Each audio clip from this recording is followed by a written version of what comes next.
다 같이 사도신경으로 우리의 신앙을 고백하겠습니다.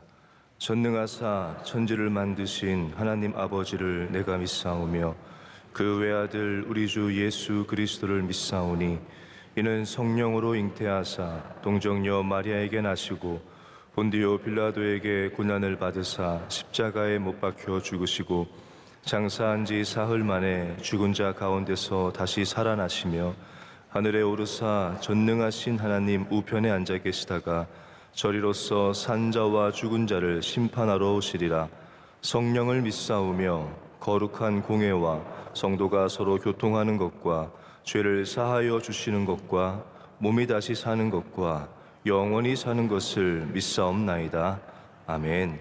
함께 찬송가 151장 찬양하겠습니다. 151장입니다.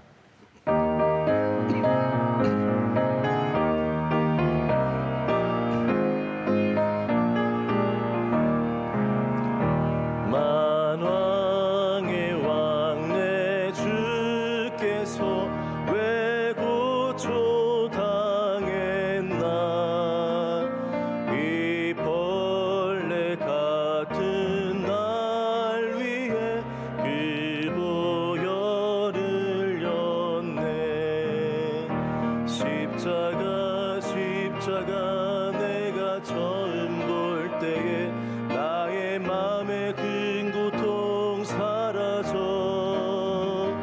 오늘 믿고서 내 눈 밝았네 참 내 기쁨 영원하도다 주 십자가 못 박히는 속죄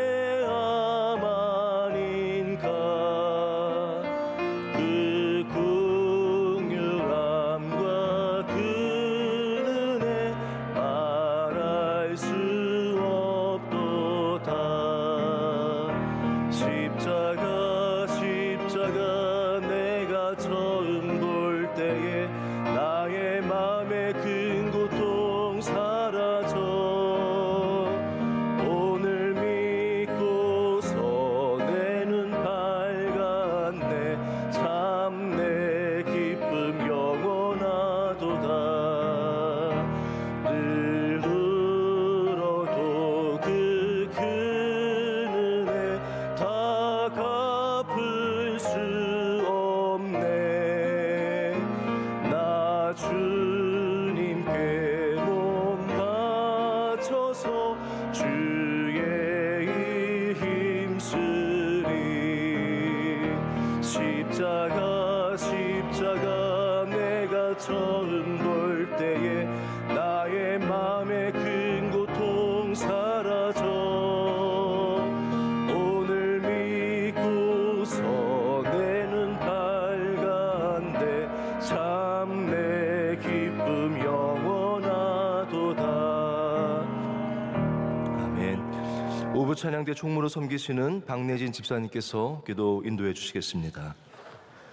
부활이요 생명이신 하나님 아버지, 우리를 이 거룩한 자리로 불러주신 감사합니다. 코로나라는 이유로 예배를 소홀히 하고 주님을 멀리했던 부끄러운 모습을 회개하오니 이 시간 주님의 부활 영광을 통해 우리의 잠든 영혼이 깨어나고 첫사랑을 회복하는 귀한 시간이 되게 하여 주시옵소서. 소외된 이웃들을 향해 발걸음을 옮기셨던 예수님의 사역과 같은 원로 목사님의 비전 사역 가운데 함께하여 주시고 늘 세임과 영육의 강건함을 주시옵소서. 담임 목사님 말씀의 영이 늘 함께하셔서 선포하시는 말씀에 우리의 혼과 골수가 쪼개어지고 자녀들은 예언하고 청년들은 환상을 보고 아비들은 꿈을 꾸는 놀라운 일들이 일어나게 하옵소서. 세계 곳곳에 나가 계신 선교사님들과 함께하사 그곳의 모든 필요를 채우시고 풍성하게 열매 맺는 선교지가 되게 하여 주시옵소서. 에티오피아 MCM, 마닐라 아카데미, 캄보디아 선교센터, 안동성서병원, 소망교도소, 전국 장학관 모든 기관들이 하나님의 이름으로 세워진 곳이오니 모든 것들이 협력하여 선을 이루게 하여 주시옵소서. 우리 교회 군 장병들과 해외 유학생들과 함께하사 어디에 있든지 눈동자같이 지켜주시고 고통 가운데 있는 환우들에게 치유의 은혜가 흘러넘치게 하옵소서. 이제 귀한 말씀을 듣는 시간입니다. 말씀을 들을 때 우리의 영혼이 잘됨 같이 범사에 잘되고 강건하여지는 은혜가 있게 하여 주시옵소서. 우리의 소망의 이유 되시는 예수님의 이름으로 기도드립니다. 아멘. 오늘 우리에게 주시는 하나님의 말씀은 신약성경 누가복음 24장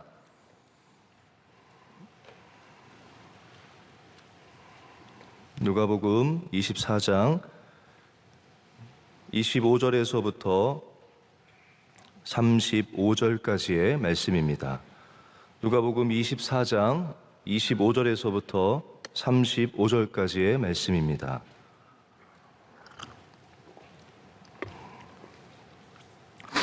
이제 이 말씀을 저와 여러분이 한 절씩 교독하시고 마지막 35절은 함께 합독하겠습니다. 이르시되 미련하고 선지자들이 말한 모든 것을 마음에 더디 믿는 자들이여,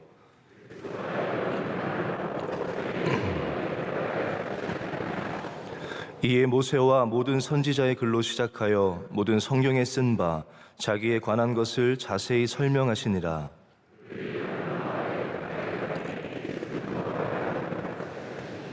그들이 강건하여 이르되 우리와 함께 유하사이다. 때가 저물어 가고 날이 이미 기울었나이다 하니 이에 그들과 함께 유하러 들어가시니라.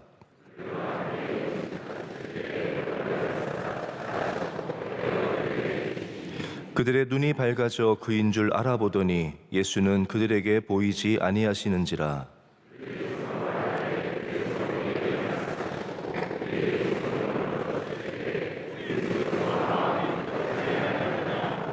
곧 그때로 일어나 예루살렘에 돌아가 보니 11 제자 및 그들과 함께한 자들이 모여 있어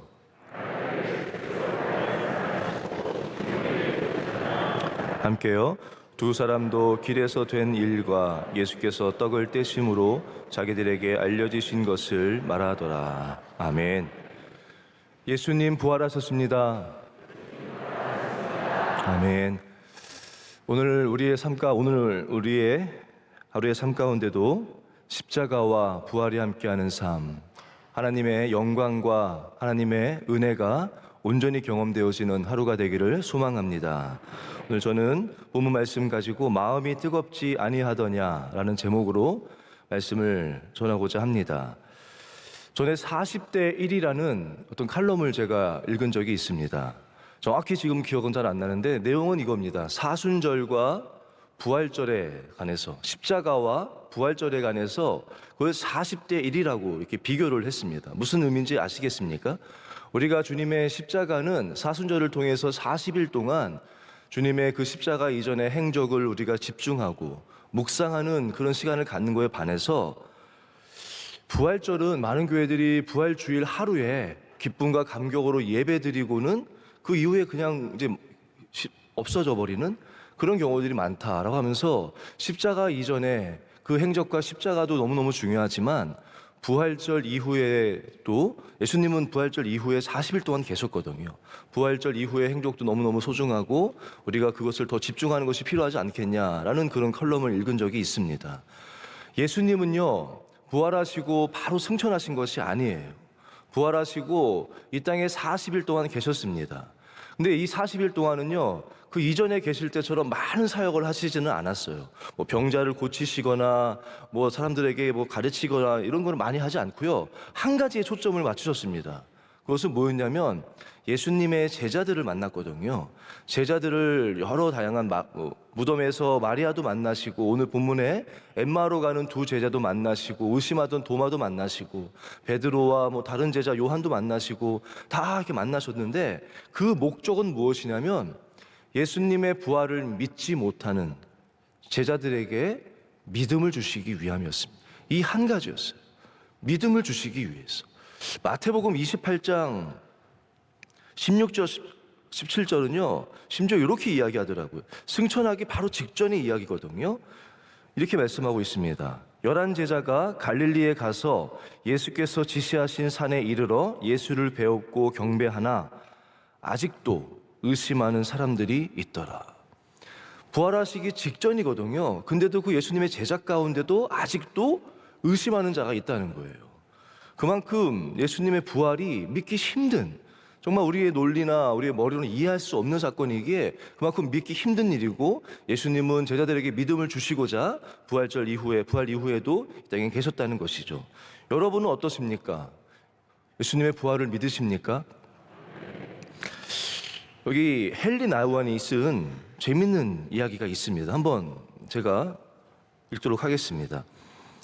엄마 뱃속에 쌍둥이가 있는데요. 이 쌍둥이들의 대화를 재미있게 이야기로 만든 겁니다. 먼저 동생이 출산을 앞두고 서로 대화를 나누는데, 먼저 쌍둥이 동생이 먼저 말을 꺼냅니다. 형은 출산 후에 삶이 있다고 믿어? 출산 후에 무언가가 있을 것 같지 않아? 어쩌면 우리는 여기에서 다른 삶을 준비하는 것일 수도 있어. 말도 안 돼. 출산 후의 삶이란 없어. 그런 삶이 어떻게 있겠니? 모르지. 더 밝은 세상일지도 모르고, 우리가 걸을 수도 있고, 우리 입으로 맛있는 걸 먹을 수 있을지도 모르잖아. 멍청한 소리 하네. 우리가 어떻게 걷냐? 우리 입으로 맛있는 걸 먹는다고? 웃기지 마. 탯줄이 우리에게 영양을 공급하는 거야. 출산 후에 삶이 있기엔 탯줄은 너무 짧다고. 내 생각엔 여기와는 다른 무언가가 있을 것 같아. 야, 밖에서 여기로 돌아온 사람이 있냐? 출산하면 모든 게 끝이야. 출산 후에는 아무것도 없는 거야. 글쎄, 혹시 엄마가 있어서 우리를 사랑하고 돌봐주지 않을까? 엄마? 너 엄마를 믿어? 미치겠네. 너 엄마 본 적 있냐? 엄마가 어디 있는데? 엄마는 우리를 감싸고 있는 것 같아. 우리가 사는 이곳이 엄마인 거지. 엄마가 없다면 우리는 이렇게 살 수 있을 것 같지 않아. 난 엄마를 본 적이 없어. 즉, 논리적으로 엄마란 건 존재하지 않는다는 거지. 동생이 마지막으로 이렇게 말합니다. 가끔 아주 조용할 때 엄마의 목소리를 들을 수 있어. 난 엄마를 느낄 수 있어. 난 출산 후에 우리에게 더 넓은 세상이 있고, 이곳은 그 삶을 위해 우리가 준비하는 곳이라고 믿어. 라는 대화예요. 모르겠습니다만 이야기가 어떠세요? 참 그럴듯하죠. 그리고 부활에 대해서 참 도움을 주는 글이라고 생각합니다. 근데 저는 이 형의 이야기 가운데 그 말이 참 와닿더라고요. 출산 후에는 끝이라고. 출산 후에 삶이 있기에는 탯줄이 너무 짧다고. 참 와닿지 않습니까? 이걸로 살아야 되는데, 그래 출산한다고 해보자. 그럼 이 탯줄이 짧은데 무슨 삶이 있겠냐는 거죠. 너무 논리적이지 않습니까? 너무 맞는 말이고. 야, 밖에서 돌아온 사람이 있냐? 너무 뭐 할 말이 없잖아요. 과학적 증거를 대니까. 모르겠습니다. 아무튼 뱃속의 아기에게 출산 이후의 삶을 이해하고 믿기는 참 어려운 것처럼, 우리에게도 죽음 이후에 부활의 삶을 이해하고 믿기에는 참 어려운 것이 아닌가라는 생각이 듭니다. 오늘 본문 말씀은요, 부활을 믿기 너무 힘들었던, 또 믿지 못했던 두 제자의 이야기입니다. 앞에부터 쭉 읽으면 좋은데 시간상 중간부터 읽었는데요. 여러분 잘 아시겠지만 본문 내용은 이렇습니다. 엠마오로 가는 두 제자가 있습니다. 예수님의 십자가 사건 이후에 슬픈 얼굴을 하고 엠마오로 걸어가고 있습니다. 근데 한 명이 그들에게 말을 겁니다. 너희 무슨 이야기를 하고 있습니까? 라고 말을 겁니다. 제자가 이렇게 대답하죠. 어찌 예루살렘에 거주하면서 지금 일어난 일을 알지 못하냐고. 그러면서 그들이 예수님의 이야기를, 자기들이 생각하는 예수님의 이야기를, 예수님이죠, 예수님께 쭉 전합니다. 예수님은, 그분은 말과 일에 능하신 선지자였습니다. 우리는 그가 메시아라고 소망을 두고 그를 따랐습니다. 근데 그분이 대제사장들의 그런 그에 의해서 속임이죠. 그들의 그 묘락에 의해서 십자가에서 죽으셨다고. 더 참담한 것은 죽으셔서 무덤에 잘 이렇게 놓였는데, 그 무덤에 예수님의 시체가 살았다는 것이죠. 어떤 여인들이 예수님이 부활하셨다라고 이야기하지만 베드로와 요한이 그곳에 가봤는데 무덤은 비어있고 시체는 없고 예수님을 만나지는 못했다고. 그러면서 너무 슬픔 가운데 자기들은 지금 낙심이 돼서 가고 있다라고 이야기를 쭉 합니다. 그때 예수님이 하신 말씀이 오늘 본문부터 말씀입니다. 미련하고 선지자들이 말한 모든 것을 더디 믿는 자들이여, 그리스도가 이런 고난을 받고 자기의 영광에 들어가야 할 것이 아니냐라고 말씀하시면서 모세로부터 선지자들에 이르기까지 성경에 나타난 모든 것을 하나씩 하나씩 풀어서 설명을 해주십니다. 쭉 가는 길에 설명을 해주신 거죠. 그러다가 이제 한 마을에 도착하게 되고 그곳에서 식사를 하는데 예수님이 이제 떡을 축사하시고 떡을 떼는 순간 그 손을 볼 때 제자들이 눈이 밝아져서 그분이 예수님인 것을 이제 알게 되는 것이죠. 그리고 예수님은 사라지시고, 그때 제자들이 한 말이 오늘 말씀의 제목입니다. 그분이 우리에게 말씀하시고 우리에게 성경을 풀어주실 때에 우리의 마음이 뜨겁지 않더냐고. 우리 마음이 뜨겁지 않았냐? 너는 너 마음이 뜨겁지 않았냐라고 이야기를 합니다. 무언가 그 순간에 일이 있었다는 것이죠. 그리고는 그 제자들은 다시 길을 돌이켜서 예루살렘으로 다시 돌아갑니다. 그곳에서 제자들을 만나서 자기가 만났던 예수님의 그 부활의 이야기를 전하게 됐다라는 그 이야기가 오늘 말씀입니다. 오늘 본문을 통해서 제자들의 그 모습을 통해서 믿음에 관한 두 가지 이야기를 좀 전하고자 합니다. 첫 번째, 그 제자들의 믿음의 모습은요, 우리의 믿음은 선택적일 때가 많다는 겁니다. 오늘 본문 속의 두 제자는요, 예수님께 소망을 뒀던 제자들이에요. 그리고 예수님과 함께 먹고 예수님과 함께 거하면서 예수님의 말과 일에 능하시다고 하지 않았습니까? 예수님의 그 말씀의 능력이 있음을 경험하였고요. 예수님의 하시는 일에 그 기적들을 보면서 예수님이 어떠한 분인지를 경험했던 자들이에요. 그런데 그 제자들도 예수님을 성경대로 믿지 않고 예수님의 말씀대로 믿지 않고 자기의 생각대로 믿었다는 것이죠. 예수님은 하나님 나라에 대해서도 많이 말씀해 주셨습니다. 여러 기적도 베푸시고 여러 가르침을 가르쳤지만 3번이나 예수님께서 십자가에서 죽으실 것이고 부활할 것을 제자들에게 말씀하셨거든요. 이 두 제자도 그것을 들었습니다. 분명히 들었겠죠. 그럼에도 불구하고 성경을 성경대로 믿지 못하고 내가 생각하는 대로 그 부활과 십자가는 쏙 빼고 믿었다는 것이죠.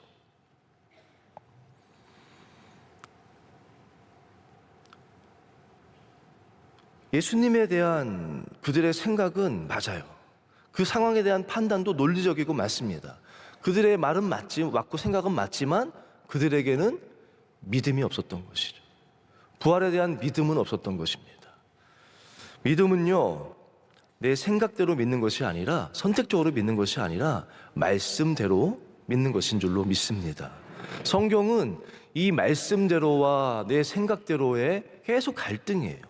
창세기부터 시작하지 않습니까? 아담과 하와도 하나님께서 하신 모든 말씀을 다 듣고 그렇게 살아가고 있었습니다. 하나님께서 근데 선악과에 대해서 뭐라고 말씀하셨습니까? 이것을 먹으면 정령 죽으리라 라고 분명히 말씀하셨는데 어느 날 사탄이 들어와서 한마디 생각을 딱 던져주죠. 죽지 않는다고. 죽지 않는다고. 하나님이 이걸 먹으면 너희도 똑같이 지혜로워질까 봐 그냥 하신 말씀이다 라는 그 생각 하나를 던져줬을 때 하나님의 말씀과 사탄의 준 그 생각 사이에서 아담은 하나님의 말씀을 그 말씀 그대로 믿지 못하고 자기의 생각대로 따르게 되는 것이죠. 아브라함과 사라도 마찬가지 아닙니까? 아브라함에게 하나님은 너에게 분명 사라를 통해서 내 약속한 약속의 아들을 주겠다라고 분명 말씀하셨지만 하나님의 말씀 다른 것들은 잘 믿고 그대로 따르고 순종하고 나아갔지만 그 말씀은 도저히 못 믿겠는 것이죠. 탯줄이 이렇게 짧은데 어떻게 그 형의 말처럼 그 말씀은 못 믿겠는 거예요. 그 자기 생각대로 하갈을 통해서 이스마엘을 얻게 되는 그런 잘못된 일을 하게 되지 않습니까? 성경은 그 이야기에 계속 갈등이에요. 저는 개인적으로 올해 한 가지 기도 제목이 있습니다. 저희 가정 예배를 통해서 갖게 된 기도 제목인데요. 작년 말에 이제 저희 가정에서 가정 예배를 저녁에 드리는데 성경을 한 장 읽고 이제 뭐 찬송하고 성경 한 장 읽고 기도하는 시간을 갖는데요. 그때 이제 복음서를 다 읽고 그날은 이제 창세기를 읽게 됐습니다. 제 아들이 창세기를 읽고 싶다고 하더라고요. 그래서 제 아들이 이제 창세기를 1장을 같이 읽었습니다. 그리고 이제 기도할 시간인데 제 아들 기도 차례가 아니었거든요. 근데 제 아들이 저에게 이렇게 말하는 거예요. 아빠, 오늘은 우리 가정이 창세기를 처음 읽은 날이니까 제가 기도하면 안 돼요? 이러더라고요. 10살이거든요. 그래서 전 너무 좋잖아요. 그래서 그래, 은규가 기도해봐 라고 했습니다. 제 아들이 뭐라고 기도하나 하고 들어봤습니다. 이렇게 기도하는 거예요. 하나님은 이 세상을 만드시고 하나님 보시기에 참 좋았다고 말씀하셨는데, 하나님, 우리 가정도 하나님 보시기에 참 좋은 가정 되게 해주세요. 좋더라고요. 그리고 이제 예배를 마치고 자기 전에 기도하는데 그 말이 계속 남는 거예요. 우리 가정은 하나님 보시기에 어떨까? 우리 가정은 하나님 보시기에 좋으실까? 나의 삶은 하나님 보시기에 어떨까? 하나님 보시기에 좋으실까? 하는 생각이 들더라고요. 그리고 이렇게 눈물이 나더라고요. 그러면서 그때부터 매일매일 기도합니다. 일이 있을 때마다 기도합니다. 하나님, 저의 삶이 하나님 보시기에 좋은 삶이 되게 해달라고. 우리 가정이, 제가 하는 모든 사역이 내가 보기에가 아니라, 사람들 보기에 좋은 것이 아니라 하나님 보시기에 좋은 삶이 되게 해달라고. 그렇게 기도하거든요. 그러면서 생각했어요. 그렇다면 하나님 보시기에 좋은 삶은 무엇일까? 그렇지 않습니까? 하나님 보시기에 좋은 삶이 뭡니까? 다시 창세기 1장을 읽어봤거든요. 금방 알 수 있더라고요. 빛이 있으라 하시되 그대로 되니라. 풀을 내라 하심에 그대로 되니라. 궁창이 위로 있고 나뉘라 하심에 그대로 되니라. 묻이 드러나라 하심에 그대로 되니라. 하나님 보시기에 좋았다. 계속 이거의 반복이에요. 하나님이 말씀하시면 그대로 되니라. 하나님 보시기에 좋았더라. 하나님 보시기에 좋은 삶은 뭐냐면요, 하나님 말씀하시면 그 말씀대로 된 거예요. 이 땅은요, 모든 하나님 창조물은 다 하나님 말씀하시면 그대로 돼요. 근데 인간은 그게 안 되더라고요. 바로 아담과 하와는 하나님 말씀하셨는데 그대로 되지 않지 않습니까? 그래서 이것이 우리가 꼭 기도해야 될 제목인 줄로 믿습니다. 믿음은요, 내 생각대로 내 선택적으로 믿는 것이 아니에요. 믿기 너무너무 어렵더라도, 이해되지 않더라도 말씀하신 그대로 믿고 말씀하신 그대로 순종할 때 그것이 참 믿음이고, 그 믿음이 하나님 보시기에 좋은 줄로 믿습니다. 두 번째는요, 믿음은 단순한 지적인 동의가 아니라는 거예요. 본문 말씀 가운데 예수님이 성경의 모든 것을 풀어주시지 않습니까? 그러면서 예수님이 어떠한 분인지, 왜 왔는지, 오신 목적이 무엇인지, 십자가의 죽음은 무슨 의미인지를 하나하나 풀어줄 때 제자들이 이렇게 고백합니다. 마음이 뜨거워졌다. 예수님이 말씀하시고 사라졌을 때 제자들의 심령 가운데는 무엇이 남았습니까? 뜨거움이 남았습니다. 뜨거움이 남았어요. 오늘 본문 묵상하다가 이 뜨거워졌다는 말에 저는 마음이 가더라고요. 마음이 뜨거워졌다는 것은요, 단순히 그냥 감동받았다는 말이 아니에요. 그들이 뜨거워진 것은 말씀을, 성령님의 도우심으로 말미암아 말씀을 깨닫게 됐다는 거예요. 그저 지적인 동의가 아닙니다. 머리로 이해했다는 것이 아니라 성령님의 도우심으로 말미암아 가슴으로 말씀을 깨닫게 됐다는 거예요. 믿음은요, 지적인 동의가 아니라 가슴으로 깨닫는 거예요. 이것은 내 힘으로 되지 않다. 원로 목사님께서 어제도 말씀해 주지 않았습니까? 성령님의 도우심이 아니면 안 된다고. 그래서 우리는 성령을 구해야 되고 성령에게 붙들림 받아야 된다고 말씀하지 않았습니까? 깨달음, 이 뜨거움은 성령님께서 하신다는 거예요. 담임 목사님께서 고난주간에, 사순절 기간에 묵상하시면서 찬송가 151장이 참 은혜 받았다고 하신 찬송이 오늘 찬송이에요. 십자가 십자가 내가 처음 볼 때에, 이렇게 고백하잖아요. 십자가를 내가 처음 보았을 때에 나의 마음에 뜨거워졌다는 거 아니겠습니까? 그런데 그 십자가를 처음 봤겠습니까? 저도 그 경험이 있거든요. 십자가를 보았을 때 가슴이 뜨거워졌다. 십자가를 처음 본 건 아니잖아요. 우리 한국에 사는 사람 가운데 십자가를 처음 본 사람이 몇 명이나 되겠습니까? 얼마나 많은 십자가가 늘 보지 않았겠습니까? 교회학교에서부터 십자가에 대해서 들었고 말씀을 통해서 십자가가 무엇인지 들었고 보았지 않습니까? 이 처음 봤다는 것은요, 그 눈으로 그냥 봤다는 것이 아니에요. 성령님의 역사하심으로 말미암아 영으로 바라봤다는 거 아니겠습니까? 이제는 십자가를 머리로 눈으로 바라본 것이 아니라 가슴으로 십자가를 바라봤다는 거예요. 그러니까 십자가를 가슴으로 바라보니까 내 가슴이 아픈 거예요. 내 눈에서 눈물이 나는 것이 아니겠습니까? 내 안에 뜨거움이 있다는 거 아니겠습니까? 내 삶에 그 고통이, 내 삶 가운데 고통은 상황은 그대로인데 내 마음은 변했다는 거예요. 내 눈이 밝아졌다는 그 고백이 찬송가 151장의 고백이 아니겠습니까? 가슴으로 깨닫는 거예요. 믿음은 지적인 동의가 아니라 가슴으로 깨닫는 것, 뜨거움이 있는 것. 저는 말씀 준비하면서 내 안에 뜨거움이 남았는가, 내 마음에 뜨거움이 있는가라는 질문이 생겼습니다. 여러분 어떻습니까? 여러분의 심령 가운데 뜨거움이 남아 있습니까? 뜨거움이 있습니까? 있었죠. 저도 있었습니다. 그런데 많이 식었더라고요. 나만은 있지만 많이 식었더라고요.